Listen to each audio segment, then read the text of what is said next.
If you clicked on this video, hopefully it's because you want to optimize your crosshair settings and improve at CS2 as fast as possible. This video will help you make a more conscious decision on what type of crosshair will benefit you the most, depending on if you're a beginner, intermediate or experienced player. To make editing of your crosshair as easy as possible, I've linked the workshop map down in the video description.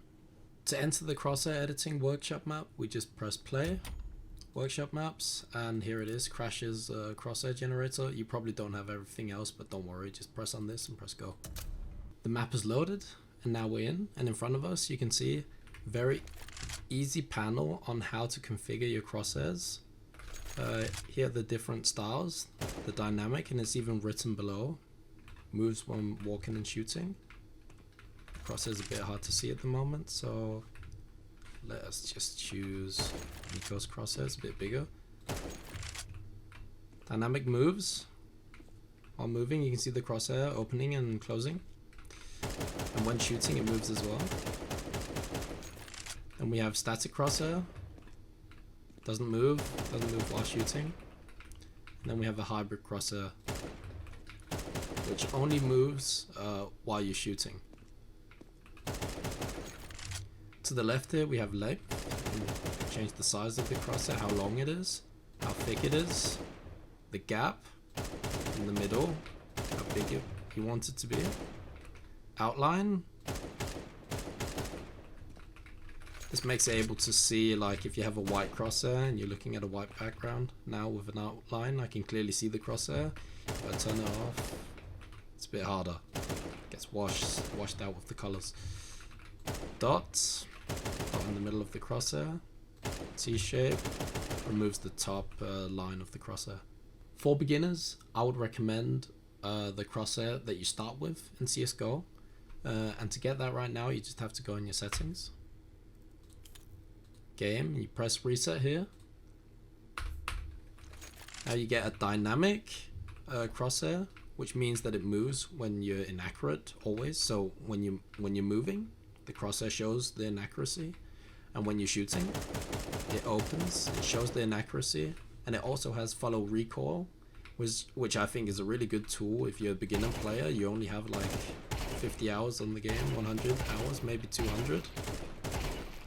You can see how, like, I can show you on this wall, how the recoil follows the crosshair. You can visually see where you're shooting. I think it's a really good feature, especially if you're a beginner. When you're using this crosshair style, the dynamic style, I'd recommend having a dot in the middle. So you always have like a reference point on where you're aiming. So now the dot in the middle, even when moving, you can keep it at the middle of the head.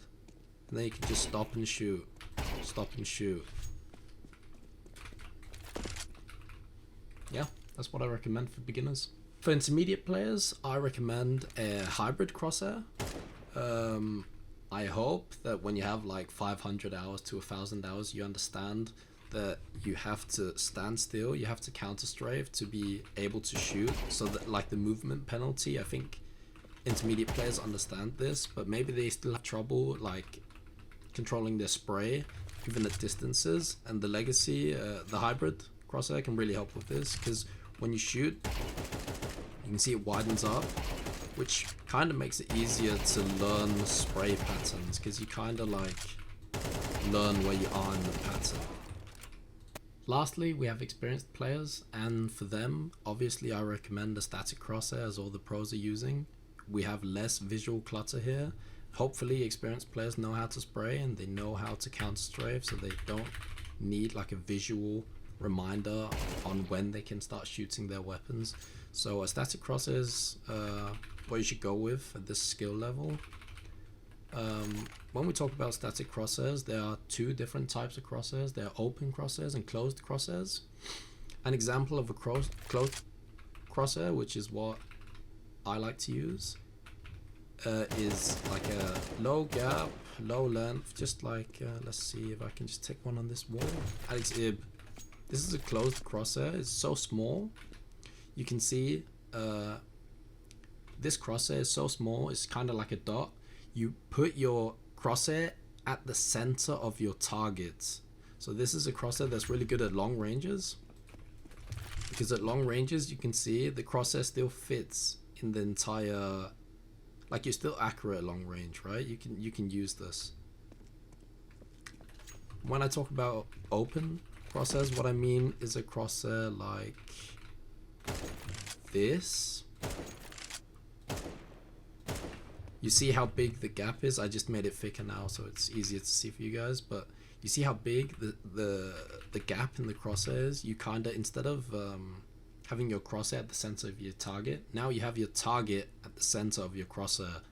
Like you try and cup the head of your opponent inside the gap of the crosshair instead.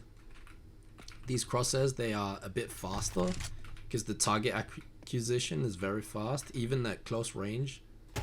Like at close range, these crosshairs are insane because they're big, they're easy to see, and it's easy to put your target on the crosshairs. They're both good. Open crosshairs are usually used by entry fraggers. Like big open crosshairs because they're better at close range. They're easier to see, and you can swap targets faster because it's easier to see, right? Whereas small crosshairs are for players that like to play further back. Maybe a sports should use this. In-game leaders, they're going behind the entry fragger, they maybe have to shoot at a farther distance. Finally, I'd just like to say, don't make the same mistake that I did when starting Counter-Strike. You just Google the pros settings and you just copy everything, and you're like, oh, now I'm playing like Nico. Look, I'm using Nico's crosshair. Look, I'm insane. This is very bad because it will stunt your growth. Honestly, if you don't know how to counter-strafe, if you don't know how to spray, having a static crosshair that gives you no visual indicator on where you're shooting and what you're doing is really going to stunt your growth. So don't do this. Don't just use a pro's crosshair.